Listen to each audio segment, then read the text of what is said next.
don't focus on how much it looks like the other character. Focus on how you can take this idea and change it into your own. Spin it your way. Like I said with Anton. Anton has the vest design. Yeah. But it's a part of him. It's actually his opening. Because I wanted him to have a vest, but I didn't want him to look too bulky. So I was like, it'd be kind of cool if it's actually his opening, you know. And so then he has that little thing and you can... A perfect example. Look at the past 5 years in movies. Every year there's been a theme. Horror films. Greek mythology films. God films.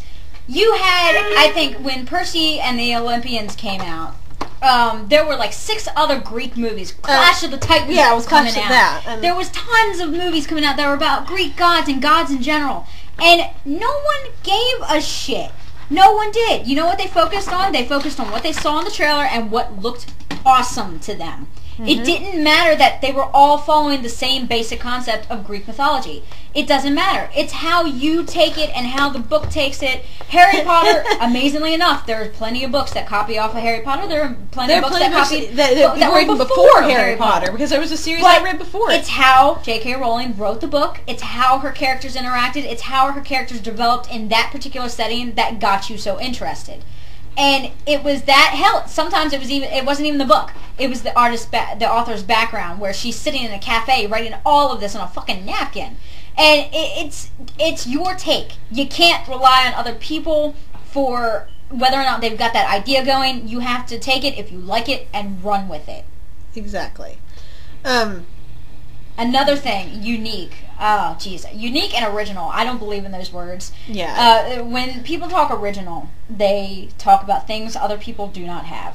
Original is not that. It's what you take and what you can do with it. You're talking about what kind of characters you can make unique. Look at our RagNBone cast. Can you really say any of our characters are unique? They do everyday things. They're based off of very mundane professions and things that you would never think about going in.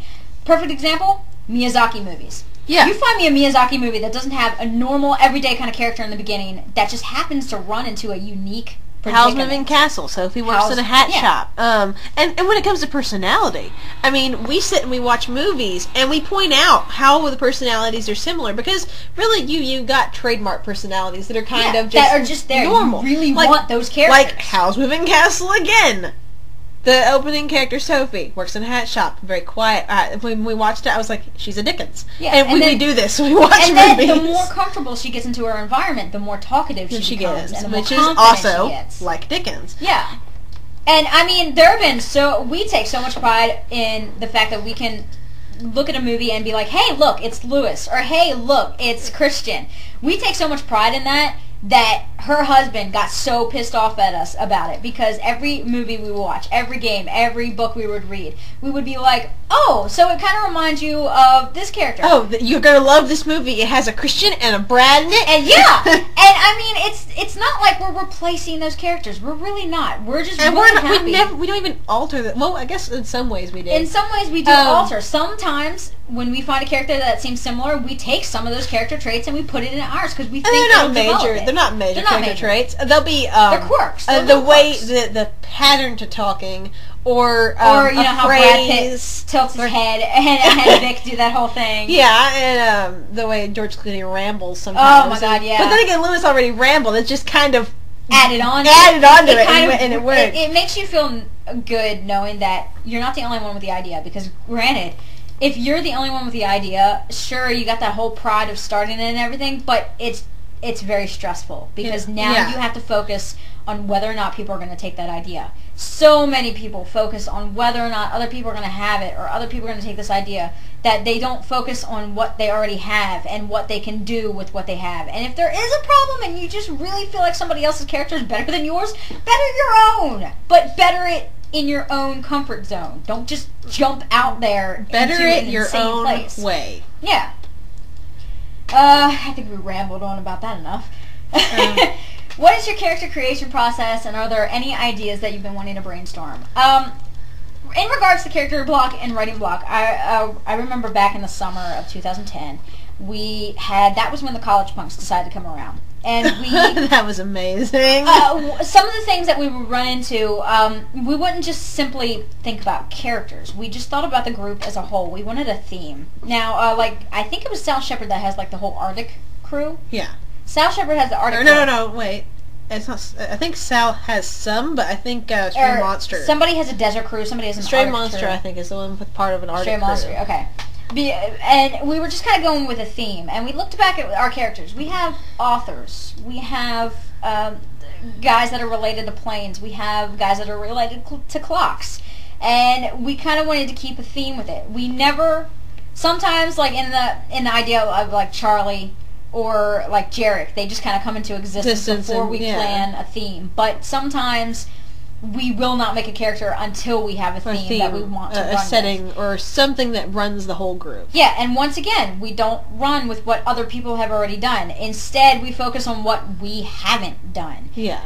Like one of our, with the hate punks in particular, we had to branch them out across the entire timeline. So and as such, each had have their own individual history and their own individual theme. And we didn't have an overall theme for them until much later. And there was it's kind of an overall theme. It's sort of the idea of alliances and good and evil and karma. Yeah. And so we kind of branched with the idea. Okay. We don't know what theme to run with. You know the best place to turn? Let's go to Wikipedia and start looking up historical events. Exactly. The more we look up historical events, the more... Now, everybody has gotten into that thing where somebody sends you a crack link, and then you see another link as you're reading, and you click on that one, and you click on that one, and you click on the click. Oh, look!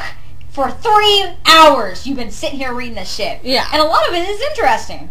But the whole point is that when you're going through all these historical events, you learn things that you never realized because in world history class or in government, they never told you about it. And there have been some things, like we would sit here when we were watching Land Before Time, I think. We were commenting on Don Bluth's animation, and I was pulling up Wikipedia and just the history of animation in general.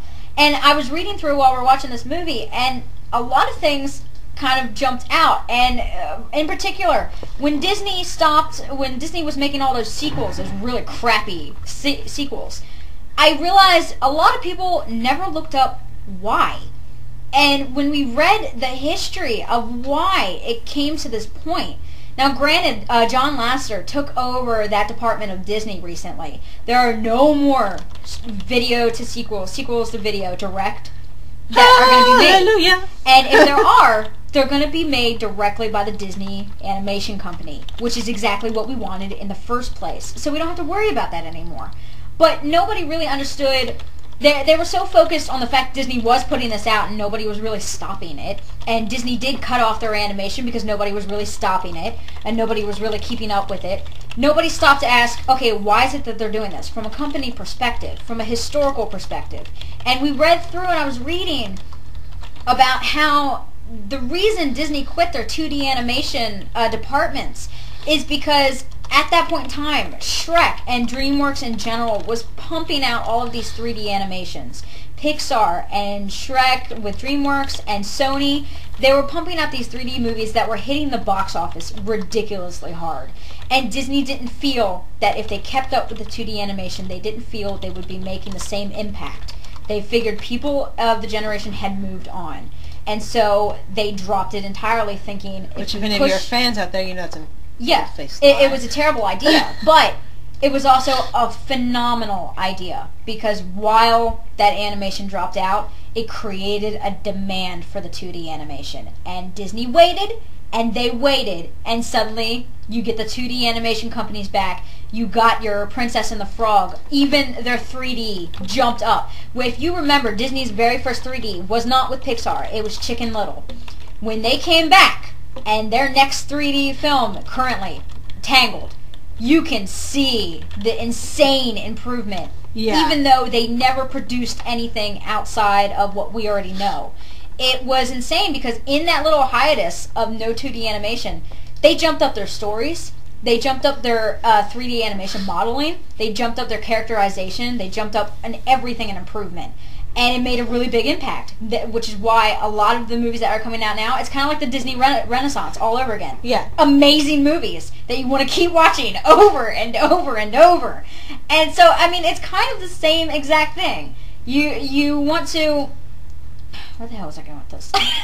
Yeah, you want to not focusing on what the competition is doing. Now, that sounds terrible, but what other people are doing. Yeah, and I mean Disney. Yeah, they saw. For them, it was the competition. Yeah, they saw what was hitting the box office, so they dropped out the 2D animation, but they came back with it. And because they took that time to go and figure what they were doing wrong, rather than focusing on what everybody else was doing, they learned their lesson. They came back, and they are wonderful now. And it's the same thing. Sometimes you really just need to take a break from the fandom if you're getting way too into the whole, oh, well, this character's already this, or this guy's already this.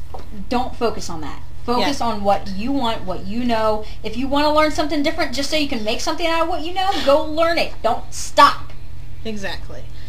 You want to branch out as much as possible into things that you're interested in. I mean, things even that you're just mildly interested in. I mean, clocks. Clocks are nice. I like clocks because clocks are amazing. I like clocks because of the old world charm to them. I really like things that are handmade. Clocks and trains and keys. Yeah, she fangasms. Oh my god, I like things with old world charm. I like antiques. I blame my mother because my mother, like I said, quilts. She comes from up in the country, in the hills, and Kentucky. Yeah, and I mean, if you look at our characters, if you just sit back and look at them, they're really everyday things that we've loved. Your mother does the quilting. Yeah, so you've got all these items around the house that you can build shit out. Yeah, and all of the Eve punks are different kinds of fabric sets, and 3 of them sew, and they there's a big deal for them actually. And aviation, for me, like I love dirigibles. I don't really like planes that much, but I love dirigibles. I love dirigibles and biplanes are like my favorites. And so I mean things. In my history, I mean, I've been in the Air Force, so it's like obviously I want to have something that deals with planes because I love them so much. And even our area in RagNBone, most of the story really does take place in our hometown in Winchester. Our human version, Good Company, that we're also takes place in Winchester, and it focuses on all the things that a lot of people, when you're in your hometown, you just forget about. You forget about the history. You don't stop and go out into the cemetery and just kind of walk around and wonder what kind of lives these people had to put this stuff on their gravestone. You need to get outside and just kind of look around, and even if you can't go outside, just look around your house. Look at what influenced the design in the living room. Ask your mom what she used to do for a living in the old days. Look at your family history. I mean, like I said, my mom. You were in a genealogy, insane amount. Yeah, my mom is really heavily into genealogy. My mom loves her own history and past, and I like my heritage as much as it's kind of a derp heritage because we are very much hillbillies. I mean, I have my grandfather and my great grandfather both ran moonshine stills. I have uncles and aunts that when they were kids tried to like knock each other out of trees and stuff, and my mom has all these stories about growing up on the farm, no television, very poor, very, very sad lifestyle, really, for, the 1950s. And Sigma's question has been answered. These stories really influenced me. And so when we in the comic, the decision to leave the house, I'm not going to explain why we have to leave, but something forces us to leave our home. But we don't leave the state or go anywhere crazy. We leave and we go to just down south. Another county. When we go to this other county, whole new world. We're looking for some place that's really out of the way. So I was like, wait. And I told her, basically, I have the perfect place for this. I have a perfect setting. So we went to my mother's homestead. This is the house my mother grew up in. It no longer exists, but when it existed when I was a kid, and I remember the place. So we took the storyline there, and it's a really small place. So you got like all these Stitch Punks and 3 human characters in this place, and basically, like, because of this, I was able to fit in so much history for the area and so much just little mementos of things that were left behind. And I know the surrounding terrain. I know what the homestead looks like. I still haven't had a chance to take Rattles up there. I still have family that lives there. And we even have an old grave site up there for my family. That never actually did get to use this in this comic, but I have another comic that I'm actually putting this in. And so going into places in your own area, in your own home, and I'm not saying directly put that place in. You can. That's what we did. But even just taking concepts from these areas. And